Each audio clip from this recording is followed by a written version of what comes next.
Hola y bienvenidos. Hoy voy a explicar cómo hacer un servidor TCP/IP, con el microcontrolador PIC32MZ. Refiérase al vídeo denominado Conceptos básicos de TCP/IP, y Ethernet para sistemas embebidos, para que comprenda mejor del tema. Ya que muchos conceptos utilizados en ese vídeo son utilizados aquí, el vídeo lo dejaré en la descripción. Utilizaré la versión 1 de la placa Curiosity PIC32, para realizar el proyecto, como se muestra aquí, la cual tiene el MCU PIC32MZ 2048 FM100. Como se puede apreciar, tiene varios zócalos para agregar periféricos, un módulo Wi-Fi, y este de aquí es para agregar una placa que contendrá un circuito PHY, OFI para conectarse a una red Ethernet. La placa que se conectará, es la LAN 8720A, PHY, Daughterboard, la cual tiene el circuito PHY, y el conector Ethernet con el transformador de aislamiento interno. Se puede consultar el esquemático, donde se puede apreciar sus conectores, el transformador dentro del conector Ethernet, el circuito integrado, etc., y es una referencia para construir tu propio hardware. Para crear el proyecto voy a tomar un ejemplo proporcionado por Microchip. Ahora, para actualizar el repositorio de Harmony, debemos abrir lo que se denomina el configurador, y esperamos a que se cargue todo lo necesario. El configurador de Microchip nos muestra todas las librerías de cualquier dispositivo, no solamente de aquellos de 32 bits. Para conocer o configurar la ruta del repositorio, damos clic en Tools y escogemos Options, y en la opción Plugins, podemos ver o cambiar la ruta del repositorio. Una forma rápida de buscar las librerías y ejemplos para el proyecto es filtrar por el dispositivo, y escogiendo que el tipo de contenido sea para Harmony. Abrimos el contenido denominado Harmony 3 Networking Stack and Solutions, y en mi caso para la opción Net, hay una actualización, y para la opción NetApps PIC32MZ, está vacía, así que escojo la versión actual a la fecha de este vídeo. Eso es todo. Hago una revisión para determinar alguna otra posible actualización, y procedo a dar clic en el botón de aplicar. La descarga dependerá de la velocidad de internet y de las capacidades de su ordenador. Una vez finalizada la descarga, procedo a cerrar el configurador, y voy a abrir un proyecto ejemplo que es utilizado de referencia para hacer el mío. Busco en la raíz del contenido de Harmony, en la carpeta Net, no hay ejemplos, son las librerías necesarias. Como se puede apreciar, debemos buscar en NetApps PIC32MZ, y dentro de la subcarpeta Apps, abrimos aquella que dice TCP Server. Hay un ejemplo para el microcontrolador deseado, pero con FreeRTOS, y no es el adecuado, todavía, así que escojo aquel que es sin esa herramienta. Una vez que el proyecto se ha cargado, procedo a abrir la única tarea, y esta será aquella que puede servir de guía para el proyecto. Usted puede seguir y analizar cada una de estas funciones y código disponible para crear el suyo. Obviamente es de ir agregando poco a poco cada parte, y eso intentaré hacer yo en este proyecto. También podemos abrir el MCC, para ver cómo está configurado, para lo cual, lo calibro como principal y procedo a abrirlo. Se abre una ventana que nos indica que la versión de las librerías no coincide. Como solo es para visualización, continúo. Caso contrario, se debería cargar el manifiesto de este proyecto ejemplo, desde el CM que se vio en el inicio del vídeo. Una vez abierto, podemos echar un vistazo rápido a la zona gráfica. Por ejemplo, el módulo Core tiene una sola tarea o app. También, se puede observar que utiliza la consola mediante un UART, para enviar mensajes durante el funcionamiento del proyecto para indicar qué partes del código se están ejecutando. Todos estos módulos, los iré describiendo a medida que yo haga mi proyecto. Procedo a cerrar el MCC, y estoy listo para empezar. Doy clic en Fail, y escojo New Project. Ya no hay la opción de crear un proyecto de tipo Harmony directamente, debemos seleccionar Application Project.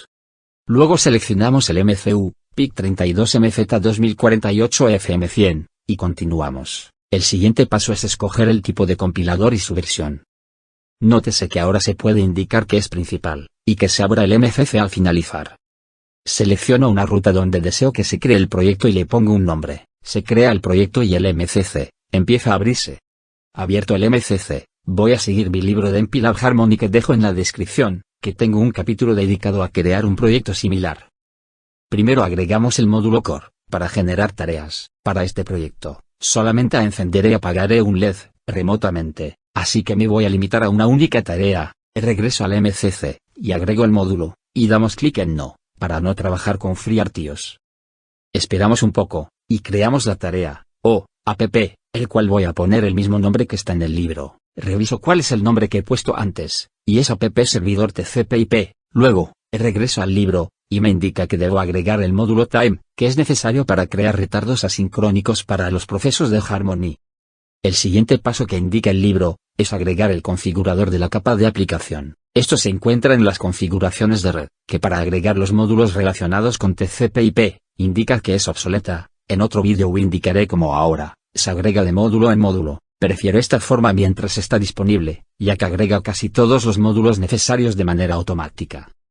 Se puede notar que en la zona gráfica, se han creado más grupos aparte de la raíz, en la cual, hay el grupo TCP/IP Stack, dentro de este, está el grupo capa de aplicación y contenido en este, está el módulo TCP/IP, configurador de capa de aplicación. Regreso al libro, y se puede leer lo que mencioné antes de que la zona gráfica se ha dividido en subzonas o grupos.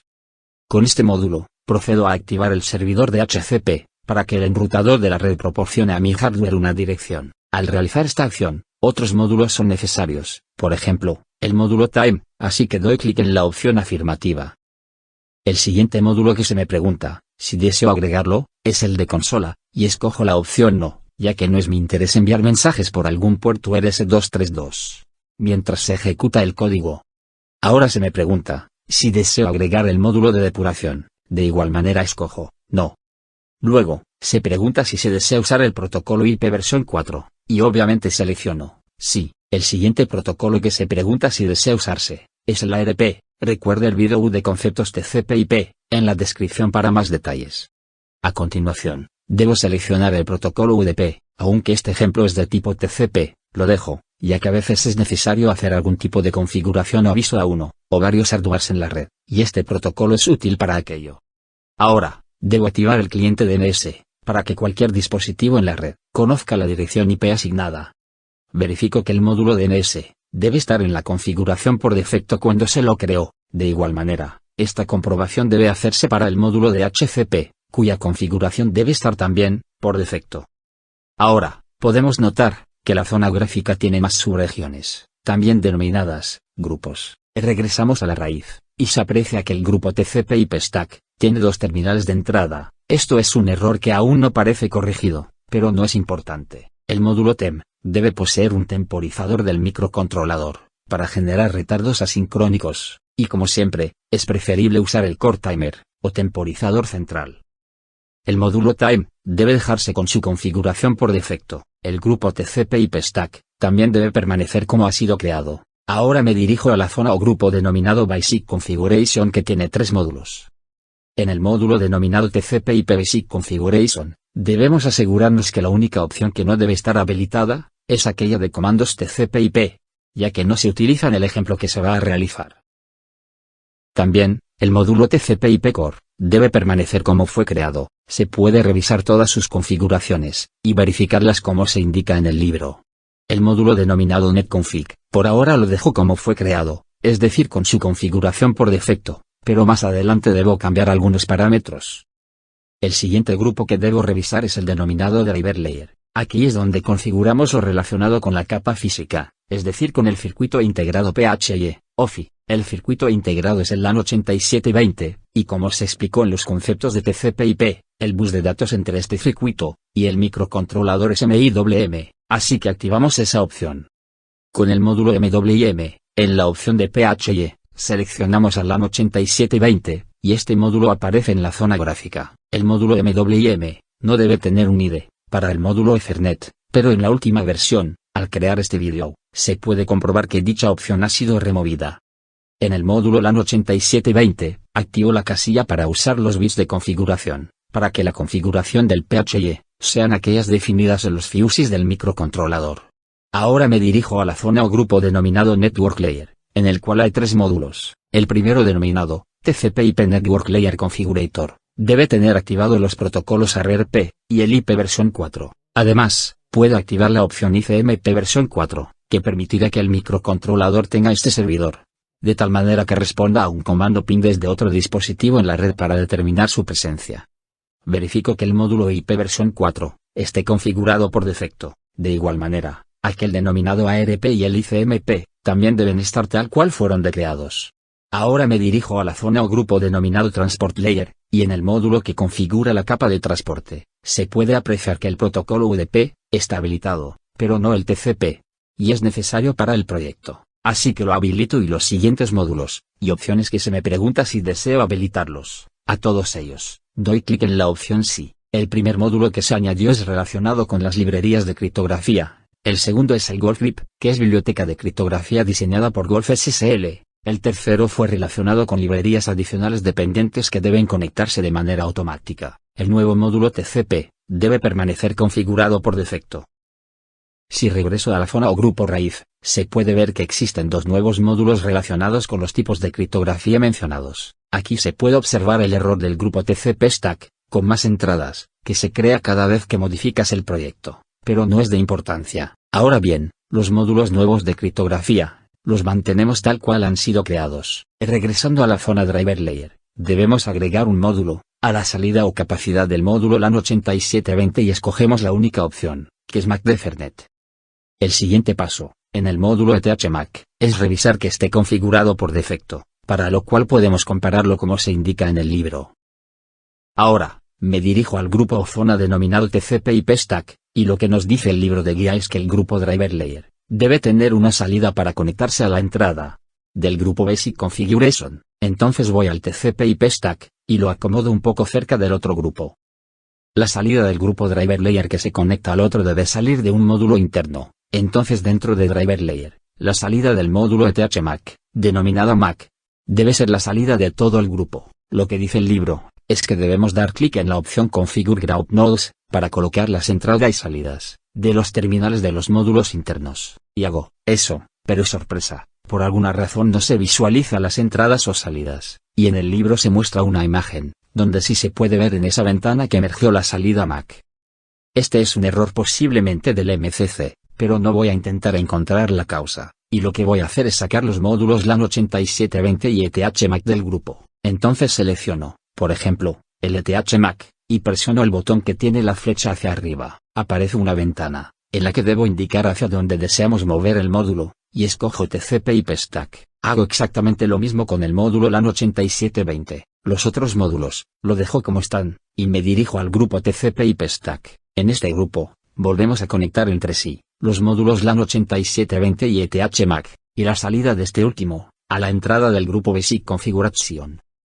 Y en el libro, se puede ver que es lo mismo, si se hubiera logrado colocar la salida del módulo en el grupo, nuevamente, en el grupo Basic Configuration, y en la instancia del módulo netconfig, voy a colocar el nombre del servidor que se visualizará por otros dispositivos en la red. El nombre será mi servidor config 32MZ. También debo asignar una dirección IP, por defecto al hardware, en caso que haya una falla por parte del servidor de HCP, que está en el enrutador. Esta dirección y las siguientes, es decir máscara, puerta de enlace y servidor de HCP, pueden y deben tener los mismos segmentos de la red local. Ahora voy a configurar los fuses del microcontrolador. Uno de ellos es el bit FMWIN, que manteniéndolo en falso, la red MWM, es de tipo reducida, como se explicó en el vídeo de conceptos de TCP/IP y Ethernet. Así que me dirijo a la zona o grupo raíz, y doy clic en el módulo System. Refiérase al vídeo denominado, primer ejemplo simple config 32 y XC32, para comprender los bits de configuración, o fuses de este tipo de microcontrolador. La primera palabra es del CFG3, donde está el bit relacionado con la versión reducida MIWM, que ya está en falso, y el bit ID, relacionado con un posible anfitrión USB. Es deshabilitado, ya que ese periférico no se utiliza. Con la segunda palabra de configuración, configuro los bits para usar un oscilador externo, de tal manera que el CPU trabaje a 200 MHz. Con la palabra de configuración siguiente, habilito que el oscilador principal, sea EC, o reloj externo, el monitoreo del oscilador principal y conmutación al secundario, lo deshabilito. El perro guardián lo configuro para que se desborde en aproximadamente 2 segundos, además de habilitarlo. Con la cuarta palabra de configuración, calibro para que el bus IFD sea el número 2. También habilito que la lectura de la memoria flash desde el CPU sea de tipo dinámico. Debería hacer un vídeo hablando con más detalles de estas características en este microcontrolador.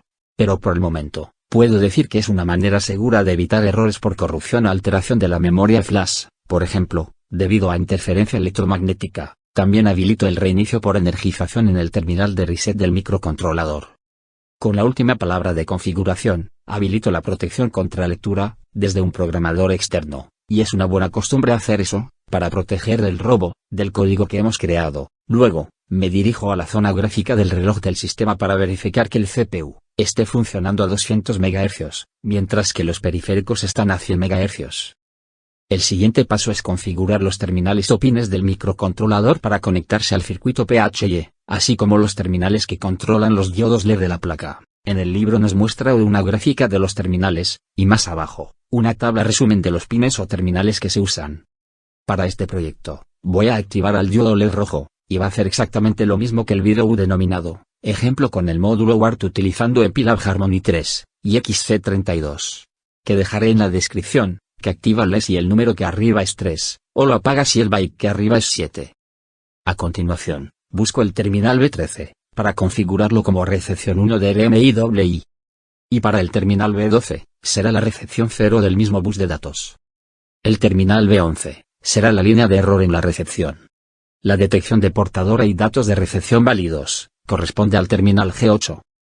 La gestión de entrada y salida de datos, corresponde al terminal OPIN, de 0.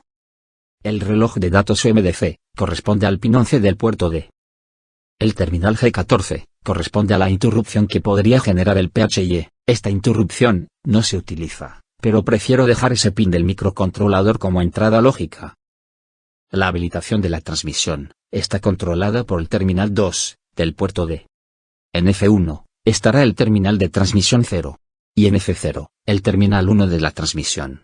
El terminal 15, del puerto G, está asociado al reinicio del PHY. Si usted revisa el esquemático de la placa Curiosity, verá que tanto para la interrupción, como para este terminal, deberían estar colocadas dos resistencias de 0 ohmios que vinculan ese circuito integrado con el MCU, pero esas resistencias tienen las etiquetas de NP, que significa Do Not Populate, es decir que no están colocadas.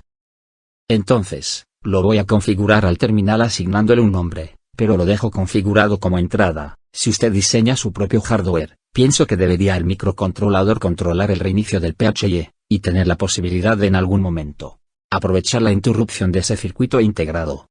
Finalmente, la referencia de 50 MHz para el PHY, y el microcontrolador, es el terminal G9. Luego, hago una revisión rápida para comparar que cada uno de los terminales o pines del microcontrolador estén configurados como se indica en el libro. Según yo, esto es mucho más sencillo, utilizando el diagrama de pines que MCC proporciona. Y ahora está todo preparado para generar el código. Presiono el botón correspondiente, a la izquierda, en recursos del proyecto y espero un poco. Finalizada la generación del código, cierro todas las ventanas relacionadas con el MCC, y también dicha herramienta. Luego me dirijo al proyecto, y en la carpeta lógica de archivos fuente, abro la tarea denominada app servidor TCP/IP, y se puede apreciar que se ha creado un código ejemplo, el cual estoy listo para modificar. Lo primero que voy a hacer, son los estados de la tarea, que son 7. Me dirijo al archivo H asociado al de la tarea, y en un bloc de notas que tengo preparado los estados, los copio y pego. Guardo los cambios realizados, copio el primer estado, para pegarlo en la tarea. En ese primer estado, borro todo aquello que no me sirve y de igual manera, copio el segundo estado del archivo de encabezado de la tarea, para reemplazarlo donde es. Regreso al libro de referencia, y como se puede apreciar, se debe inicializar la tarea con el primer estado, y apagar los diodos LED, que, en mi caso, solo uso uno. En la tarea, copio su primer estado, y donde se inicializa, lo pego. Ahora, debo buscar la función que apaga el diodo LED, para lo cual presiono Control F, y en el proyecto principal, busco LED-clear, encuentro el archivo donde están todas las definiciones, para controlar los terminales que se asignaron un nombre personalizado, copio aquel que desactiva el diodo LED, y lo pego en la inicialización de la tarea. Esta función o macro, no la reconoce el archivo C, de la tarea, de ahí el subrayado en color rojo. Esto se debe a que, no se ha incluido un archivo H en la cabecera de la tarea. En el libro, se explica esto, y el archivo necesario, se denomina definitions. Entonces, regreso al archivo H de la tarea, escribo include, y la palabra definitions.h, guardo los cambios realizados, regreso al archivo en C, de la tarea, y la función, ya no está marcada como error. Tomando nuevamente el libro como guía, se necesita definir 6 variables en la tarea, donde se analiza cada estado. Estas variables se explican más adelante para qué sirven. Nuevamente, recurro al bloc de notas, donde tengo listo esas variables para ahorrar tiempo. Las copio y pego en mi proyecto, Nótese que la dirección IPv versión 4 es de tipo estática, y es inicializada con 255 sus 4 segmentos, y esta forma de escribirlo, en -1, es equivalente a esos valores. Guardo los cambios realizados, en el primer estado de la tarea, mediante la variable tcp-ipstat, y la función tcp-ipstackStatus, determino si la pila se ha completado por parte de las librerías creadas. Si hubiera un error, retornaría un valor negativo y la tarea debe ir a un estado para determinar qué se puede hacer, o informar al usuario del error. Así que nuevamente, en el blog de notas, tengo esa línea de código, la cual copio y la pego en el estado inicial de la tarea. Luego, escribo la sentencia con la instrucción if, para que en caso que la variable tcp-ipstat sea menor que 0, el estado de la tarea debe ir a aquel asignado para errores. Para este ejemplo, el estado de error no va a hacer nada. Sin embargo, para un proyecto importante, deberá investigarse qué debe hacerse para cada una de las situaciones, además de informar al usuario de alguna manera. Debo corregir un error de sintaxis del estado, para lo cual voy a revisar cómo está definido en el archivo cabecera asociado. Copio lo que falta y lo pego en el archivo en C, de la tarea. Lo mismo hago para la función que obtiene el estado de la inicialización de la pila tcp/ip. Ahora guardo los cambios realizados. Elimino algunos espacios en blanco, y procedo a realizar una compilación del proyecto para descartar algún posible error. Esto toma algo de tiempo, ya que el compilador analiza y construye el código en función de todos los archivos que contiene el proyecto. Finalmente, aparecen errores, pero son relacionados a las variables que están declaradas y que no han sido usadas. No hay por el momento errores críticos, así que debo continuar escribiendo código para los siguientes estados, y en la próxima compilación, deberán desaparecer esos errores. Continuando en el primer estado de la tarea, cuando la función tcp-ipstackStatus retorne un valor denominado ready, implica que todo lo relacionado con la pila tcp/ip ha finalizado. Y se debe obtener el número de interfaces que se han generado o que están activas. Mediante la variable netH y la función tcp-ipstackIndexToNet, se obtiene un manejador para cada interfase, que a su vez con netH permite obtener el nombre de la red y el nombre de la NetBIOS, en las variables netName y netBIOSName.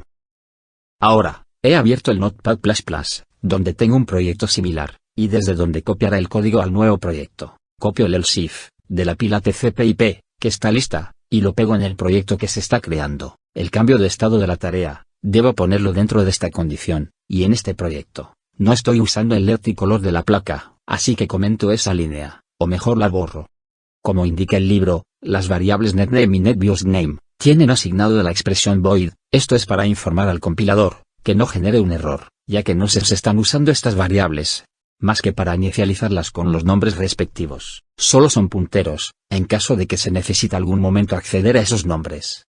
El siguiente estado, es por decirlo así, algo similar al anterior. En este caso, debemos verificar mediante la función tcp-ipstackNetIsReady, para determinar si la red está lista. Si no es así, se debe abandonar el estado de la tarea, y repetir el mismo proceso. Si la red estuviera lista, se debe leer la dirección IP asignada por el enrutador, y guardarla en la variable IPA-DD. Esta variable debe ser comparada con la variable de WLAST-IP, y si son diferentes, implica que el enrutador ha asignado una nueva dirección, y por lo tanto la variable de WLAST debe ser actualizada, y después de eso, se debe saltar al siguiente estado, donde se abre el servidor. Copiado el segundo estado de la tarea, del código de referencia y pegado en el proyecto actual, borro todo aquello que no es útil, y acomodo el código para que se vea de manera ordenada. Corrijo el error de sintaxis, del nombre y de la variable de estado de la tarea, y también el nombre del tercer estado de la tarea, donde se pretende abrir el servidor, y preparo dicho estado. El error que se muestra en las variables, se debe a que me falta colocar una llave que cierre el lazo for, y al colocarlo, los errores desaparecen. En el tercer estado, debo abrir el servidor, para lo cual se utiliza la función tcp/ip, tcp-server-open, que necesita la versión de dirección IP, que es la 4. El número de puerto y la dirección IP, si esa función retorna un socket inválido, se puede informar al usuario de dicho error, y lo más importante, es abandonar el estado actual, para volver a intentarlo. Es por eso que dentro del if, que se ejecuta si hubo tal socket no válido, se recurre a una instrucción break, para abandonar el estado de la tarea. Así que, nuevamente, del código de referencia, copio y pego el proceso del tercer estado en el proyecto que se está creando. Nuevamente, corrijo los errores de sintaxis relacionados con el nombre de la tarea. La variable socket no está aún declarada. Me dirijo al archivo cabecera del ejemplo en Notepad++, la busco, la copio, la pego en el proyecto actual y guardo el cambio realizado. Ahora, preparo el cuarto estado de la tarea que corresponde a la espera de la conexión, y también corrijo el error de sintaxis, donde se apunta a este nuevo estado. Si se produjera un socket inválido, en el código ejemplo se activa un color del diodo, RGB, de la placa, pero yo no utilizo dicho LED, así que lo comento. El número del puerto, identificado con server port, tampoco está definido. En el libro, se muestra que está en el archivo en C, de la tarea, así que me dirijo al archivo ejemplo, y copio esa definición para pegarla en el proyecto que se está creando. Guardo de nuevo los cambios, y en el libro, se indica que, en el cuarto estado de la tarea, mediante la función TCP/IP, isConnect, se determina si hubo una conexión con un cliente. Si dicha conexión no se produjera, se debe abandonar de inmediato ese estado, para intentarlo la próxima vez. Si la conexión sucede, se debe pasar al siguiente estado donde se atiende o se procesa algún tipo de información. Nuevamente, me dirijo al código de referencia, y copio el proceso del cuarto estado y lo copio en el proyecto actual. Corrijo el error de sintaxis relacionado con el nombre de la tarea, así como el nombre incorrecto del quinto estado donde se va a procesar la información.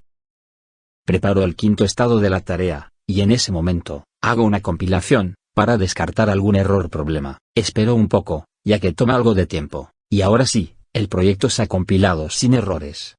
Regresando al libro, lo primero que debo hacer, es verificar si el socket está conectado a un cliente mediante la función isConnect o si se ha desconectado de la red. Mediante la función wasDisconnect, si sucede cualquiera de esos casos, se debe ir al estado donde se cierra el socket, me dirijo al código de referencia, y se puede observar que si la conexión está presente, lo primero que se hace es obtener el número de bytes que han arribado al socket mediante la variable wmaxget, con la función getIsReady. Y con la variable wmaxPut y la función putIsReady, se obtiene el número máximo de bytes que se puede transmitir. Con estos dos datos, si el número de bytes de recepción es mayor al número de bytes que se puede transmitir, se asume que el máximo que se puede leer es el máximo que se puede escribir. Entonces copio todo lo que se hace en ese estado, y lo pego en el proyecto actual. Nuevamente, corrijo todos los errores de sintaxis que corresponden al nombre de la tarea, y también hago la corrección con respecto al nombre del estado donde se cierra el socket.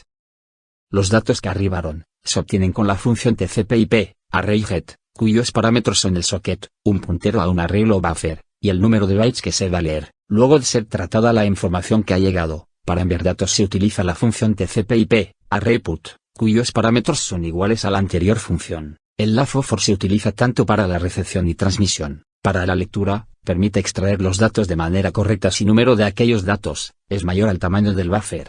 Como se va a enviar un solo byte para probar, no debo preocuparme tanto de este algoritmo. En el libro, luego de extraer los datos que han arribado, se procede a incrementar en 3 el valor de cada byte. En el proyecto actual, voy a incrementar en 1, y por eso pongo 2 caracteres más. Al finalizar el LAFOFOR, el último byte se pone a 0, que es un null, para que se sepa hasta dónde se debe transmitir el arreglo. Pero antes de incrementar en 1 al byte que ha arribado, debo discernir. Si es igual a 3, debe activar el diodo LED que se va a usar, y si es igual a 7, se debe desactivar dicho LED. Regreso al libro de referencia, y lo último que me falta, es el estado que cierra el socket, así que copio dicho estado del proyecto de referencia y lo pego en el proyecto actual. Borro todo aquello que no sea útil y corrijo los errores de sintaxis. Luego de cerrar el socket, se debe regresar al estado, donde se espera una dirección IP desde el enrutador, para repetir todo el proceso. Guardo los cambios realizados, y procedo a compilar el proyecto. Espero pacientemente a que finalice todo, y al final, se puede comprobar que por lo menos, no hay errores de compilación. Algo que me falta, es definir el tamaño de la memoria de asignación dinámica, o heap en inglés. Por defecto suele ser de 512 bytes, pero para este proyecto debe ser alrededor de 65.000 bytes, para lo cual voy al proyecto ejemplo de Harmony, y lo calibro como principal. Luego abro sus propiedades, y en la sección XF32LD, podemos conocer el tamaño de esa región de memoria. Copio ese valor y cierro la ventana de propiedades del proyecto. Ahora, al proyecto que estoy creando, lo marco como principal y me dirijo a sus propiedades y de igual manera, en la opción XF32LD, pego el valor copiado anteriormente con relación a dicha memoria, presiono el botón de aplicar, y luego el botón OK, y nuevamente realizo una compilación del proyecto para descartar algún error o problema. Aquí está la placa Curiosity, ya con el cable de red conectado. Conecto el cable USB, que no solamente la energiza, también sirve para depurar y programar al hardware, y se puede apreciar que existe un programa en el microcontrolador, que hace que el diodo LED se active y apague de manera periódica. Antes de continuar, recordé que el perro guardián está habilitado, así que me dirijo al archivo principal o main, y en el lazo principal, escribo la instrucción que reinicia ese temporizador, guardo los cambios, regreso al archivo de la tarea, y procedo a descargar el nuevo proyecto al microcontrolador.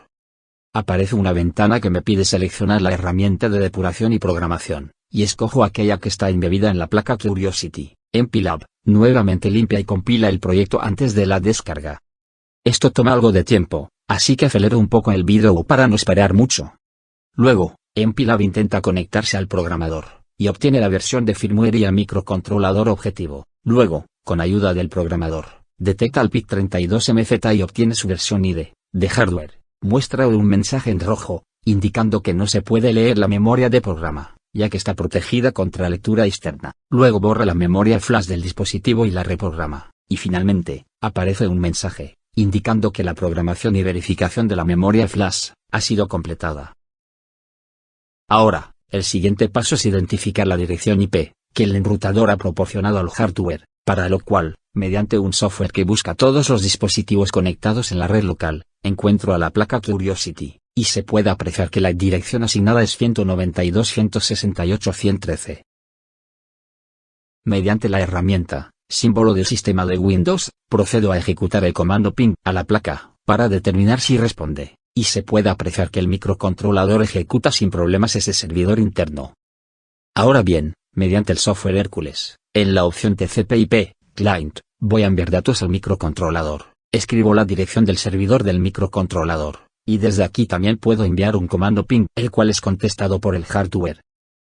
Ahora, me voy a conectar al hardware, pero al puerto 6777, y luego de esperar un poco, me doy cuenta que la conexión está tomando mucho tiempo. En ese momento, recordé que el número de puerto es otro, así que regreso al código en C, de la tarea y busco el número de puerto correcto. Regreso al software Hércules, el cual ya me muestra un mensaje que no se ha podido realizar la conexión al servidor. Escribo el número correcto de puerto, vuelvo a presionar el botón de conexión, y espero un poco, y finalmente aparece un mensaje indicando que se ha logrado conectarse al servidor del microcontrolador. Limpio la pantalla de datos enviados y recibidos, y procedo a enviar el número 9, y se puede apreciar que el valor retornado es el número 10, o A, en hexadecimal. Luego procedo a enviar el número 1, y retorna el número 2. Ahora sí, envió el número 3, retorna el 4, y además, el diodo LED de la placa se ha activado. Envió el número 4, y retorna el número 5, y para apagar el diodo LED, envió el número 7, retorna el 8 y el LED está desactivado, y eso es todo. Ha funcionado como se esperó. Gracias por ver el vídeo.